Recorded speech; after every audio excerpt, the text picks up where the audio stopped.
And with that, what I'd like to do is, I would like to hand the mic to Titash Sarkar, who is our president, the Lilly president. He's going to just say a few words, and I won't steal his thunder. Where is Titash? Wow. Okay. Titash Sarkar.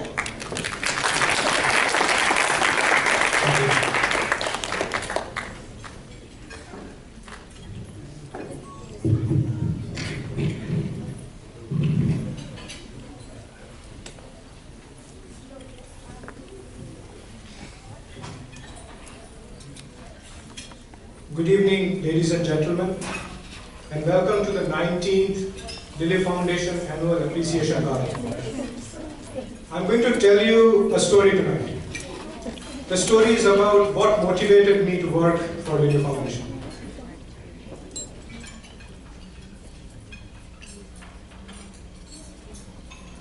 One of my most favorite teachers is Mr. Vyas from 8th grade. He was my music teacher. And apart from teaching Indian classical music, he talked about life in general. He used to say, to live a simple life, apart from food, shelter, and clothing, what we really need is education. Your accumulated wealth can diminish, but accumulated knowledge through education is an investment that keeps on paying you dividends till the end of your life. I still remember the wonderful analogies he presented to demonstrate this concept. And it's right on screen here. So swimming and cycling are two activities that once learned, we never forget. There might be a gap in swimming or cycling, but even after many years, once we try it again, we are good at it. So the pursuit to acquire more knowledge should never stop ceasing, and everything else will follow. He said you can be deprived of your wealth, but nobody can take away from you what you've learned. So that thought always stayed with me. And I started treating education as the best gift a person can give to somebody else. And with that thought, I started sharing whatever I had learned with my juniors or my batchmates via teaching sessions or private tuition classes.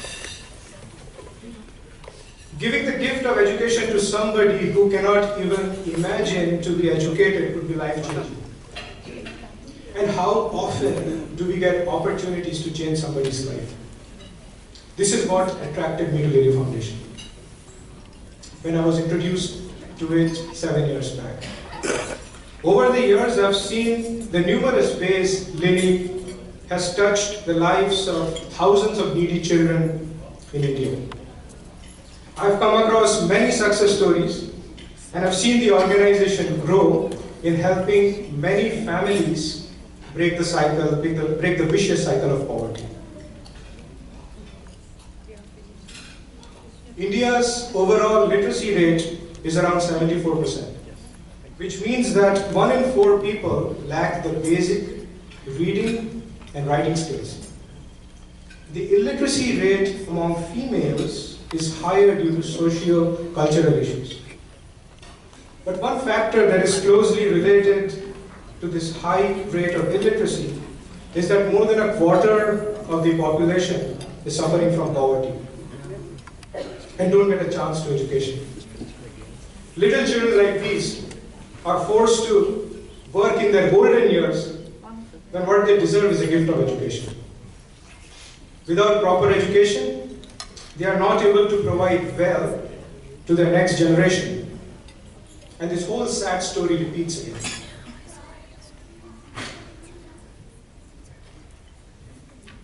So last year, I got a chance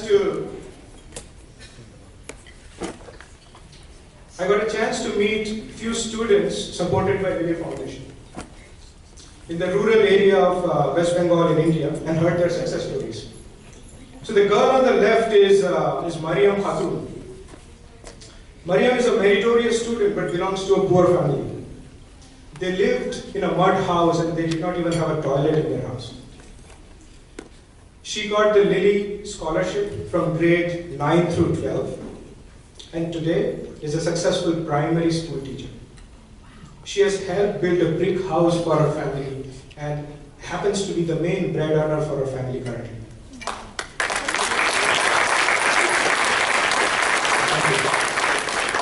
Her father proudly talks about Lily in their village and has been instrumental in identifying many more needy students like her.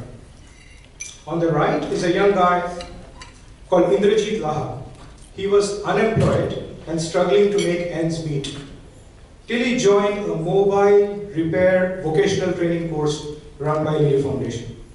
Today, Indrajit earns about 15 to 20,000 rupees per month and has his own mobile repair shop.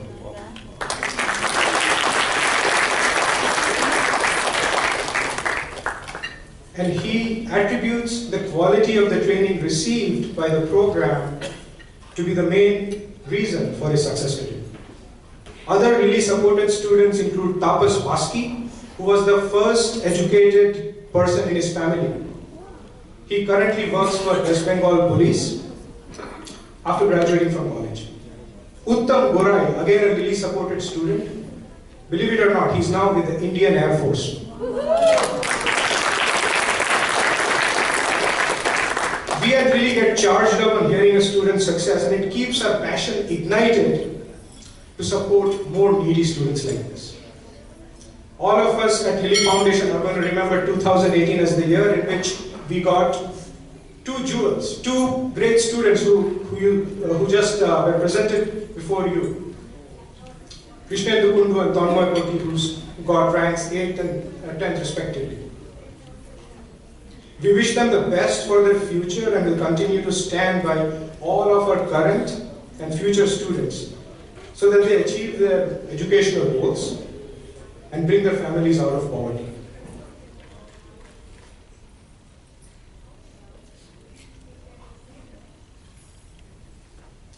We also continued progressing in our educational projects this year. We increased our presence in the state of Odisha with a high school coaching home in Ganjam. Our high school coaching student obtained excellent results with many first divisions and almost 100% pass rate. We have introduced digital tablets in four high school coaching, with 4 high school coaching students to improve their performance through computer assisted training. And we've also started a science lab in one of the high schools. Also in development are a book bank and a new touch computer station. As you can see here, the number of educational projects run by Lily also went up this year compared to last year. We are at 44 compared to 37 last year. This also includes an increase in the number of scholarships we are able to offer. Went up to 356 this year from 312 last year. And of course, the total number of students that are supported has now crossed the 5,000 mark. We are little over 5,200 compared to little over 4,500 last year. Lily Foundation also supports people suffering from natural calamities and just not focus on the mission of education. The state of Kerala this year went through a horrific flood. It was the worst flooding in Kerala in over a century. Over 481 people died and 1 million got evacuated. Lily Foundation will donate 1,600 towards the victims of the flood in the month of September.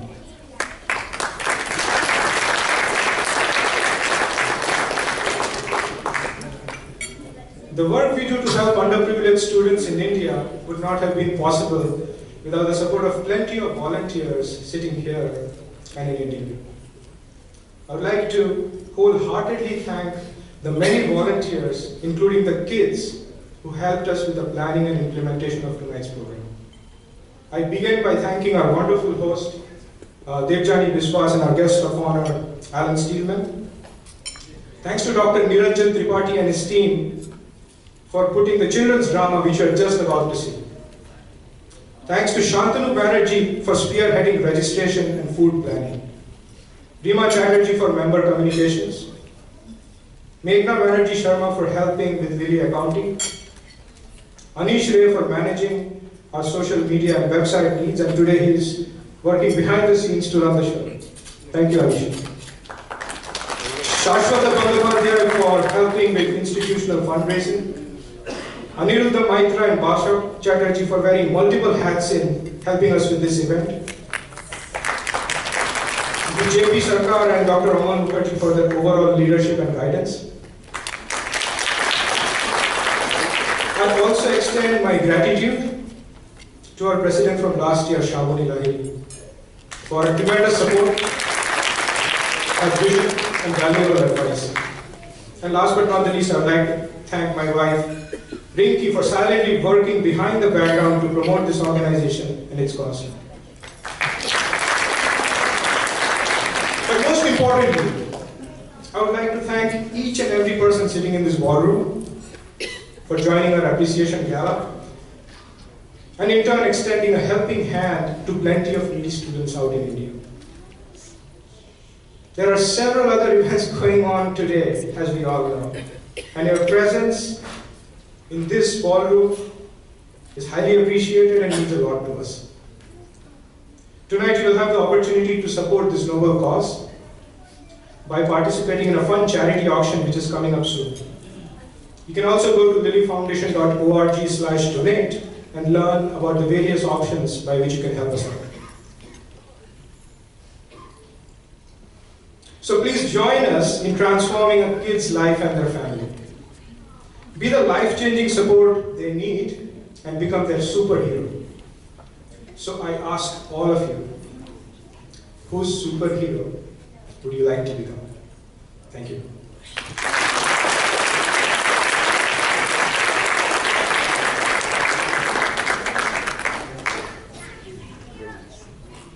It's not a coincidence that when Didash told me to introduce him, he said, please don't say anything about me. That's just the kind of person he is. You can see clearly that it's always about the children. And really that's what today is. It's always about the children.